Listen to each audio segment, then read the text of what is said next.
할렐루야. 예. 우리 하나님의 은혜와 인도하심은 참으로 놀랍고 신기합니다. 제가 작년 8월 딱 이맘때 8월 26일 수요 예배에 와서 선교 나눔을 가졌었거든요.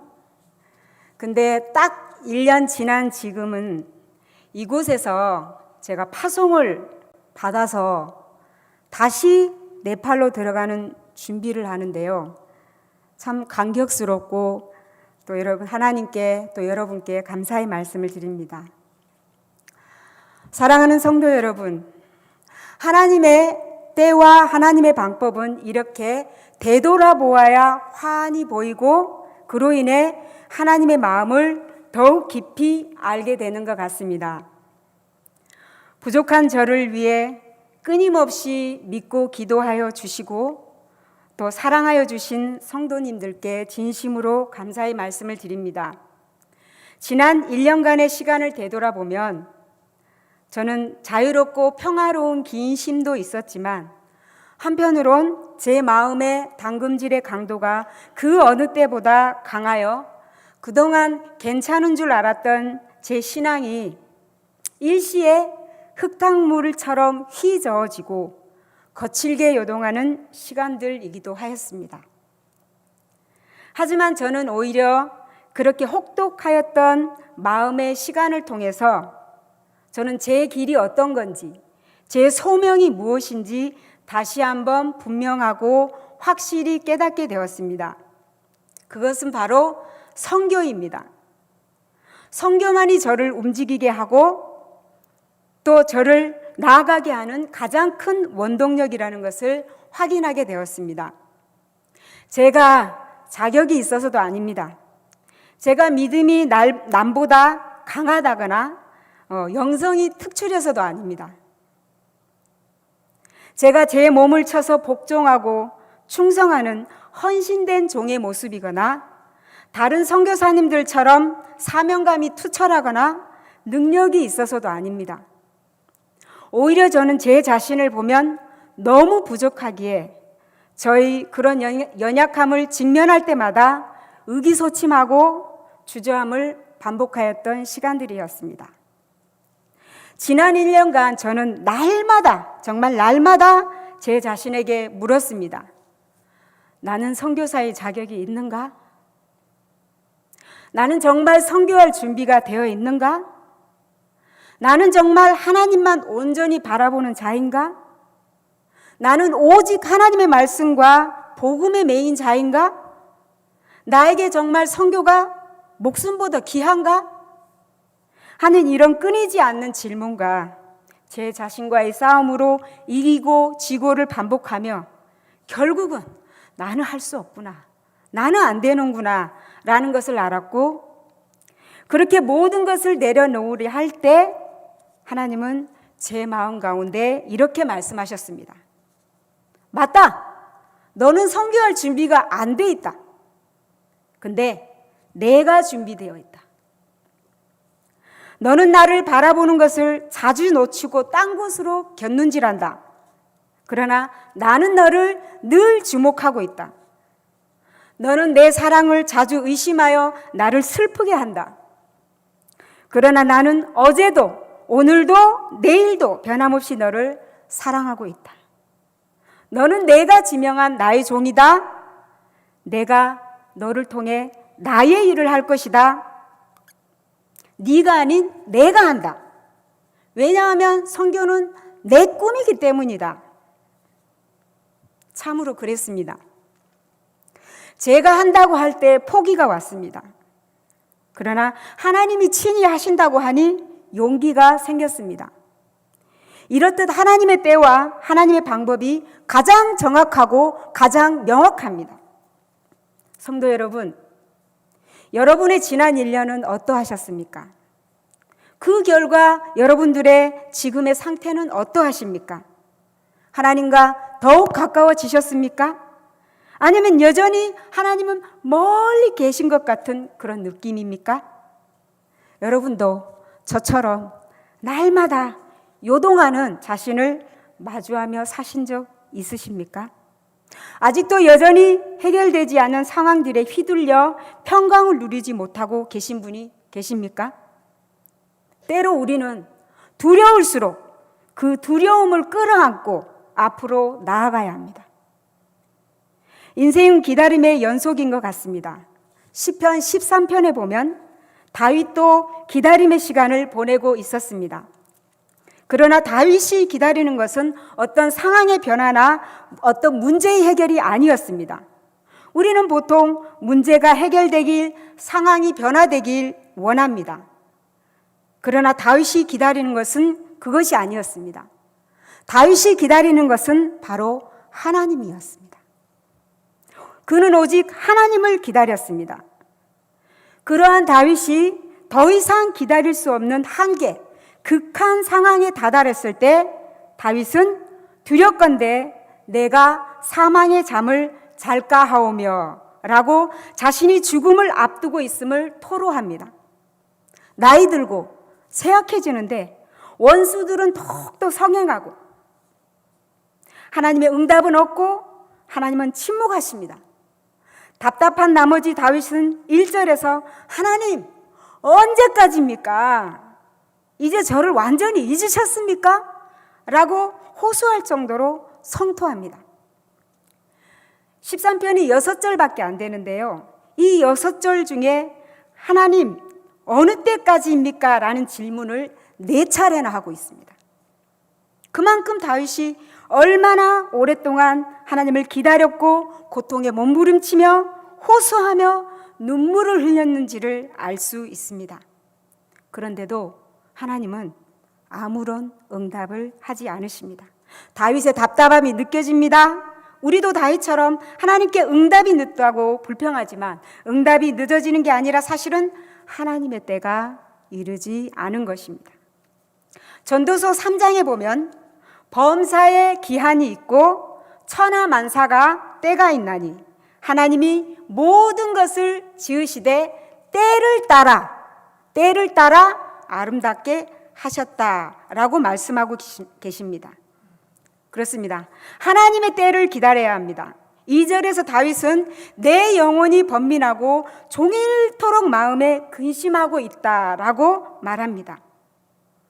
혹여 여러분도 영혼이 번민하고 마음에 근심할 때가 있습니까? 그런 가운데 마치 나의 기도는 묵살된 듯 하나님의 응답이 더디다고 생각할 때가 있나요?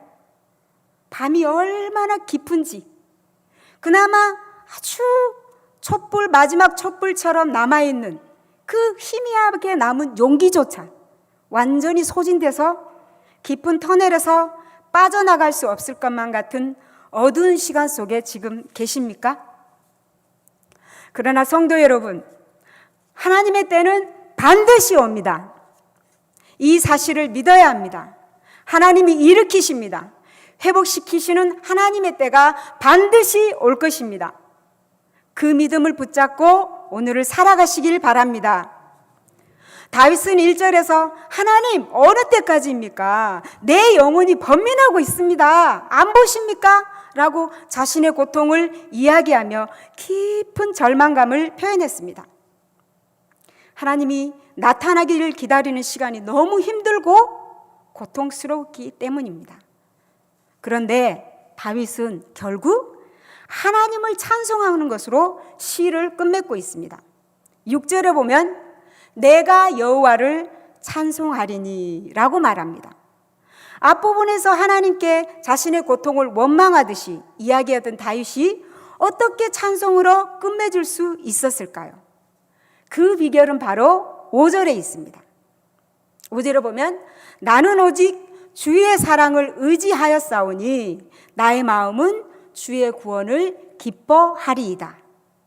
결국 다윗은 하나님의 사랑을 의지하면서 고통의 시간을 이겨내고 찬송의 삶을 선택한 것입니다. 우리는 너희 염려를 다 주께 맡겨버리라. 이는 그가 너희를 돌보심이라.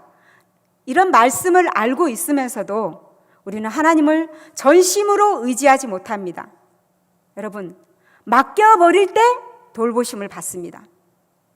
문제의 해결이나 그것은 상황의 변화가 아닌 오직 하나님의 사랑만을 의지하고 하나님께 완전히 맡기고 찬송하기로 선택하여야 합니다. 다윗은 40년간 왕으로 살았습니다. 행복한 시절만 보냈을까요? 여러분도 알고 있습니다. 그렇지 않습니다. 어렸을 때 다윗은 아버지와 형제에게 무시받고 소외된 아이였습니다. 왕이 되기 전까지도 그는 사울 왕의 시기로 인해 유리하는 도망자 신세였고 목숨을 보존하기 위해서 침을 흘리며 미친 척도 하여야 했습니다. 그는 결국 한 나라의 왕은 되었지만 나라 안에서는 반대 세력과 싸우며 민족을 통합하는 데 애써야 했고 나라 바깥에서는 수많은 적과 싸워야 했습니다. 또한 자식이 반란을 일으키기도 했었죠. 그러나 다윗은 그런 어려움 속에서도 하나님의 사랑을 철저히 믿었고 하나님을 의지하는 마음을 품었기 때문에 극한의 고통이 결국 찬양으로 변화하는 감격을 경험한 것입니다. 성도 여러분, 다윗처럼 하나님의 사랑을 의지하십시오. 결단하십시오. 하나님의 사랑을 의지하기를 결단하고 결단한다는 표현으로 찬양하십시오. 코로나가 우리가 하나님께 예배하는 것을 막지 않게 하십시오. 두려움이 찬양하는 것을 멈추게 하지 마십시오. 답답함이 기도하는 것을 방해하게 하지 마십시오. 하나님의 사랑을 의지하여 더욱 예배, 더욱 찬양, 더욱 기도, 더욱 사랑하십시오. 이것이 하나님이 우리에게 원하시는 모습이고 그때가 바로 하나님이 친히 일하시는 때입니다. 고통이 찬송으로 변하는 귀한 역사가 여러분의 삶에 넘쳐나시기를 소망합니다. 성도 여러분, 우리 하나님의 은혜와 자비하심은 참 놀랍습니다. 현재까지도 끝이 보이질 않는 이 코로나라는 전염병 시대에 신앙의 자유가 억압되고 교회는 모이기를 패하는 위협을 당하며 말세에 내가 믿음을 보겠느냐? 라고 하시던 주님의 말씀이 더욱 생각나는 요즘입니다. 대면 예배와 비대면 예배의 혼란 속에 마음은 짓눌리고 우리의 마음이 상한 이 시대에도 하나님은 여전히 우리들에게 온 땅으로 가서 복음을 전하도록 명령하시고 일꾼을 보내십니다. 여호와는 마음이 상한 자에게 가까이 하시고 중심에 통회하는 자를 구원하시는도다. 하나님은 우리의 상한 감정을 무시하는 것이 아닙니다. 오히려 더 가까이 오셔서 고통에 처한 우리를 구원하십니다. 우리가 어떤 모습이든 어디에 있든 우리를 구원하시려는 하나님의 계획은 변함없습니다. 온 인류를 구원하시려는 하나님의 일은 멈출 수 없는 하나님의 선언이고 그것이 우리를 구원하시는 하나님의 사랑의 방법입니다. 사랑하는 성도 여러분, 왜 하나님은 하필이면 지금 더욱이 세상이 혼란스러운 이때에 우리 혁신중앙교회가 선교의 지상명령을 따르도록 인도하실까요? 왜 저는 네팔이라는 선교지로 가며 왜 여러분은 저를 보내기로 합의하고 동참하셨습니까? 하나님의 뜻은 무엇일까요? 어쩌면 하나님은 가장 어두운 이때를 보며 바로 지금이 나의 때요, 이것이 나의 방법이다 라고 우리에게 알려주심이 위함이 아닐까요? 복음 전파는 어떤 상황에도 멈추어서는 안 됨을 우리로 깨닫게 하심이 위함이 아닐까요? 이제 저는 혁신중앙교회를 대표하여 주님과 함께 하는 선교 여정에 여러분과 함께 참여하게 되었습니다. 앞으로 어떤 일이 펼쳐질지 저도 사실은 무엇라 명확히는 말할 수 없기에 저 또한 지금은 조금은 답답하고 두려움도 있는 것이 제 솔직한 심정입니다.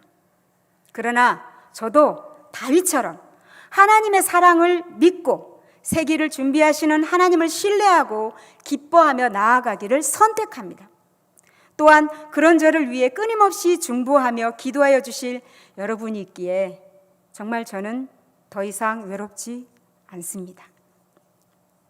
제가 주님의 마음, 주님의 눈, 주님의 입, 주님의 손, 주님의 발로 선교할 수 있기를 기도하여 주십시오. 이제 일주일 후면 선교지로 떠나는 저도 가장 메마른 광야와 같은 이 시기에 하나님의 때와 하나님의 방법으로 선교사를 파송하는 우리 혁신중앙교회도 이제 우리의 시선을 하나님께로 온전히 돌려야 할 때라고 말씀드리고 싶습니다. 지금 우리는 하나님의 얼굴을 구하는 때입니다. 극한 상황의 이때 아브라함은 사랑하는 이삭을 바치던 절체절명의 때가 있었습니다. 요셉은 형들의 시기로 종으로 팔려가던 때가 있었고, 모세는 40년간 화려한 삶에서 하루아침에 도망자 신세가 되었던 때가 있었으며, 어떤 상황에서도 기도를 멈추지 않았던 다니엘이 원수들의 모함으로 사자굴에 던져진 극한 상황의 때가 있었습니다. 에레미야가 하나님의 말씀을 전한다는 이유로 우물 진흙 구덩이에 던져진 때가 있었고, 바울이 변화되어 복음을 전하였지만 결국 그는 죄수가 되어 옥에 갇힌 때가 있었습니다. 모든 것이 끝난 듯한 어둠의 때, 앞이 보이지 않는 두려움의 때, 지금처럼 언제 끝날지 모를 코로나 전염병 시대에 살고 있는 우리는 바로 지금 이때가 더욱 전심으로 하나님을 구하며 예배할 때이고, 찬송할 때이며, 기도할 때이고, 전도할 때이고, 선교할 때입니다. 사랑할 때이고, 베풀어야 할 때이며, 겸손과 온유로 섬길 때입니다. 여호와와 그 능력을 구할지어다. 그 얼굴을 항상 구할지어다. 우리는 하나님이 친히 능력을 베푸시도록, 우리를 통해 일하시도록 하나님께 요청하여야 합니다. 하나님의 구원을 만방에 알리도록 온 세상이 복음이 전파될 때까지 하나님께 구하고 찾고 문을 두드려야 합니다. 주실 때까지, 찾을 때까지, 열릴 때까지 생명을 구하는 우리의 요청의 기도는 멈추어서는 안 됩니다. 기도가 곧 선교입니다. 네팔은 3천만의 인구 중 국민의 85%가 힌두교를 믿는 나라입니다. 이들은 각종 우상 숭배는 물론이고 여전히 동물을 죽여서 피제사를 드리며 카스트라는 제도로 사람을 차별하는데, 특별히 기독교가 평등과 우상 숭배 금지를 가르치기에 종교 개종 금지법을 제정할 정도로 기독교의 배척적이고 폐쇄적인 나라입니다.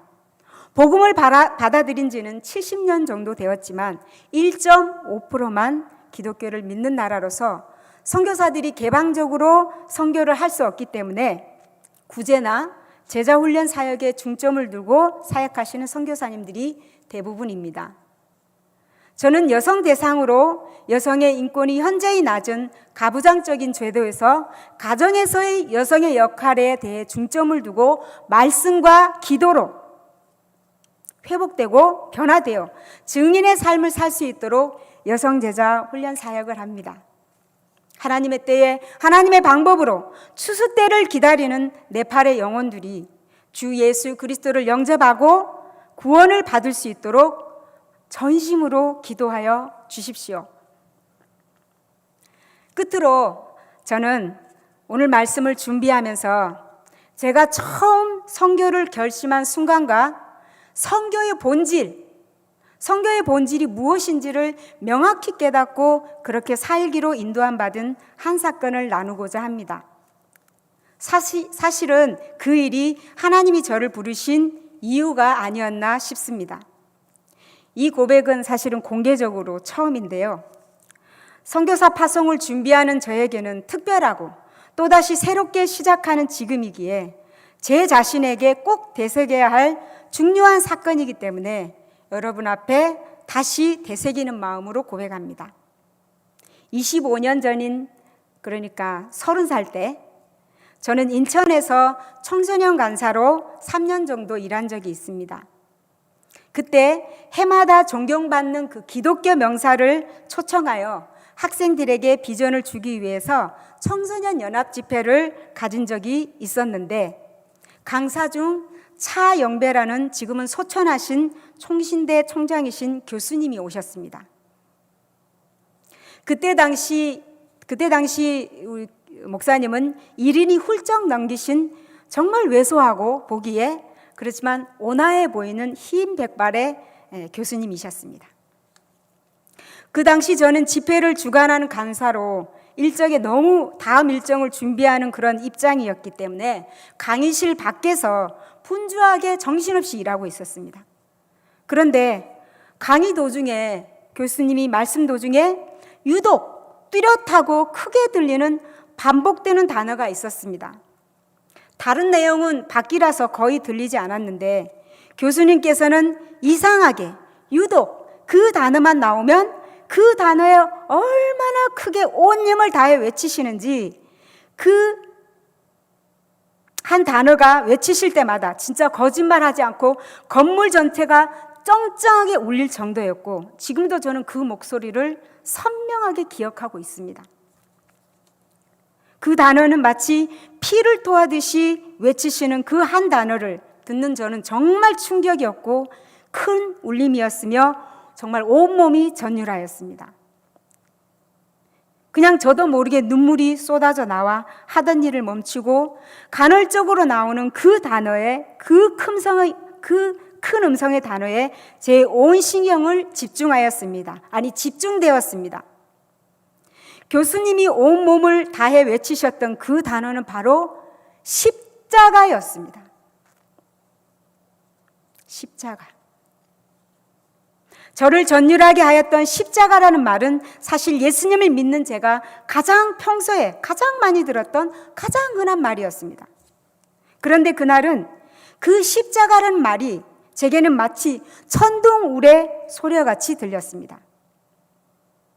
예수 그리스도의 십자가, 수치와 멸시와 저주의 상징인 십자가, 벌레보다 못한 나를 살리기 위해서 벌레가 되어 짓이겨지신 예수 그리스도의 몸과 피, 죽음으로 맞바꾼 생명의 십자가.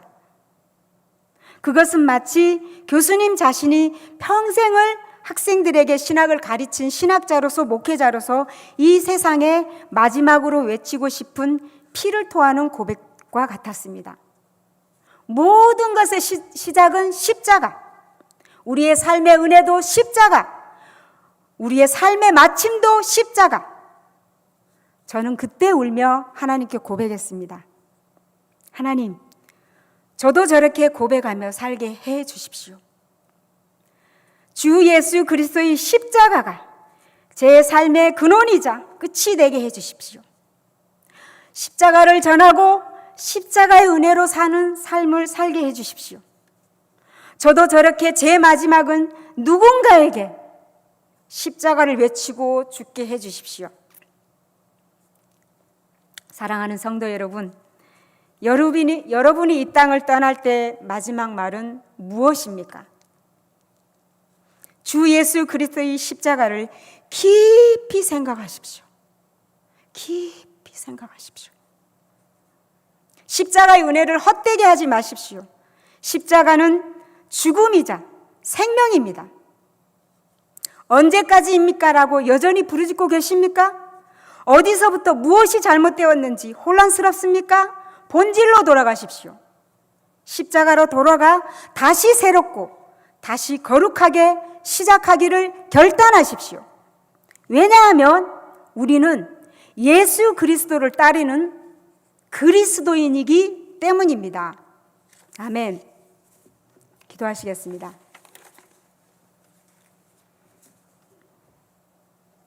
사랑하는 하나님 아버지, 그렇습니다.